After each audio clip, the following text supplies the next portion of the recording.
Hello everyone, today we have new video review, and as you can see, this time we are going to check fresh release from Miniart. Of course, it is made in 1/35 scale, but this time it copies aircraft. It's a Liore-et-Oliver Leo C.30A early production, and you can see aircraft itself on the box art, and we have here commercial sample, so it means you will get exactly the same stuff as what you'll see in this video review. And first of all, I can say that original plastic saw the light, let's say, already almost half a year ago. I think it was released as a different version, but now we have a French version in the same 1/35 scale, so in case you were waiting for this one, it should be already available. And we have here a commercial sample, so it means you will get exactly the same stuff as what you'll see in this video review. So first of all, box size is standard. Here you can see comparison with my hand. Then if we flip it over, here we have some safety devices and also address of the manufacturer. And on the opposite side you can see 4 marking options which are included into this kit. Okay, this is a top opening box, and here is what we have inside. So all frames are packed into one plastic bag, and then we have assembly manual on the bottom. Obviously we will check assembly manual a bit later.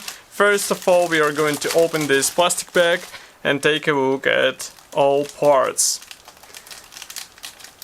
Meanwhile, let me remind you that you can support us financially. It is quite an easy thing to do because we have special donate button on our website, and it is big red button on the right side, and you are, let's say, free to choose how much you will be able to donate via PayPal gate, and all this money will be used for new photo and video equipment. Maybe for new kits as well, because we buy some kits in order to show you what they actually look like and whether it's worth getting them or not. Okay, so I would like to start with minor bits first, and then we'll move on to the gray plastic sprues. So here we have one really tightly sealed plastic bag, so I'm going to use scissors and be extra careful in order not to damage this plastic bag. Maybe we'll do it like this. And then we'll do it like this. Just give me a second, I'll do it off the camera, because this is a really interesting method of packaging. But here we have Decal Sheet together with clear plastic frame. So first of all, Decal Sheet, and as you remember, there are 4 marking options. Here we have all necessary symbols for these 4 marking options, even some dials for the instrument panel here as well. And overall printing quality looks good because it was made in Decograph, so I don't think you'll have any issues here. Next we go on with clear sprue. So here we have several windscreens for the aircraft, and again molding quality looks fine, but be ready to cut masks because masks are not included, so you will have to do them with your own hands. Okay. Next we go on with small envelope, which looks like this. Here we have P fret for fine detailing of this aircraft, and these parts are really small, so be ready for this.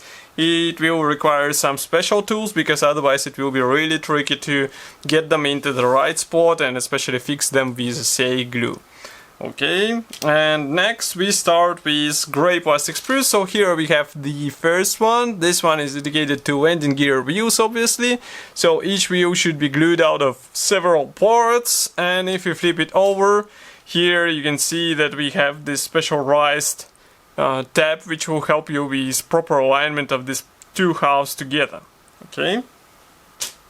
Next we have 3 absolutely identical plastic frames. Here they are. So here we have propeller blades, actually main propeller blades, and it is a huge part, as you can see. Here we have some minor additions to this blade, and it also features this special band which looks pretty much nice, but I'm not sure still how blade should be fixed with help of this thin tab. I mean, this is a really huge part, as you can see, and it will be fixed only with help of this thin part. Who knows?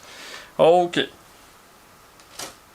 Next we go on with this plastic sprue. So here we have pilot seats and also some of the landing gear parts, also some of the cockpit parts.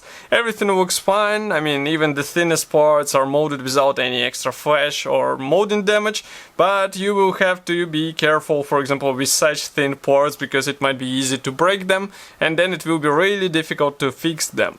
Here you can see these parts from the opposite side. And next we have sprue with fuselage half. So here it is. Just give me a second to zoom out a bit. So here you can check it. So this fuselage half, it's left side, as you can see, it is molded together with tail section. Also here we have some of the cockpit elements, some of the fuselage panels, and again, external detailing looks impressive. We can zoom in so that you can see what I'm talking about. So I would rather spend some extra time here in order to achieve a bit more convincing painting, and I would say use some weathering method, because it really deserves it. And here inside you can see some guiding elements which will help you with proper alignment. Here you can check some other parts from the opposite side, and we can zoom out so that you can check whole sprue. Okay, next we go on with another cockpit frame here, also special struts for the engine, which will be placed on the top. Actually, it will be supporting the main propeller on the top. Here we have also tail wings, a minor landing gear wheel, and if you flip it over, here you can check parts from the opposite side. Again, be careful with this thin frame, because it is really easy to break it, and I would rather use the plastic sole here. I would avoid using the plastic cutters, because it might just break the parts and then you will be sitting with broken parts, not knowing what to do. Okay, here we have the last grey plastic sprue. This one is dedicated to the right fuselage half. We also have engine parts here. Note that exhausts are molded separately, so you will have to install them one by one. Here we also have instrument panels, one-piece propeller with attachment points on the blades, which is quite surprising, I would say.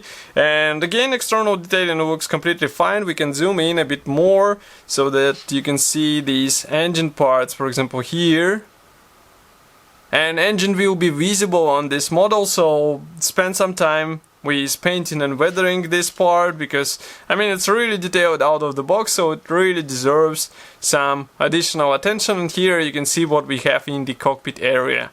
Again, cockpit will be open as well, so consider these moments, don't forget about it, because some modelers usually build models and then realize that there is something visible on the finished model. I know such guys. Okay, maybe it's even me. Hahaha.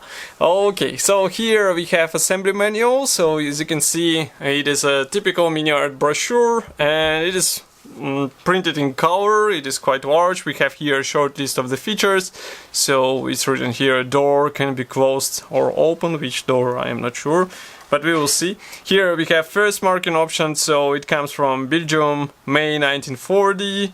And also here we have parts map with paint chart. As usual, there are no marks on which parts won't be used in your build, so it's just a post factum, let's say. Here we start assembly with engine, then we continue with cockpit floor and pilot seat, also cockpit frame here.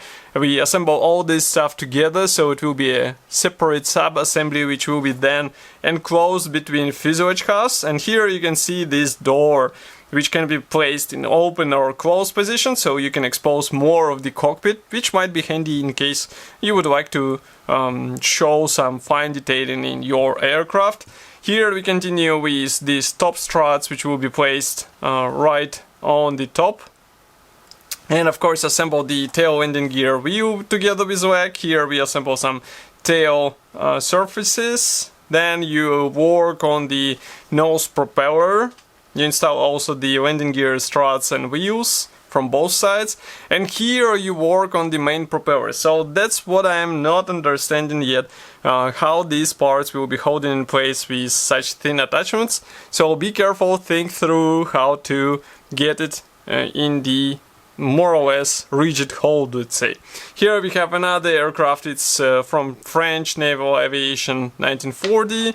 Here we have one more from, again, late 1930s, French Naval Aviation, but I'm not sure why we have only 3 marking options. Maybe I missed something here. I guess these 2 are different. Yeah, this one is French Air Force, so 4 marking options as we saw on the box. As I said, this kit should be already available in all good model shops. Model MX should have it for sure, so if you would like to get it, just go there. And of course, I will be happy to hear your opinion about this kit here in the comment section below. If you like this video, don't forget to press the like button and subscribe to our YouTube channel. And I will see you in the next video review as usual. Thank you for joining me today, and bye!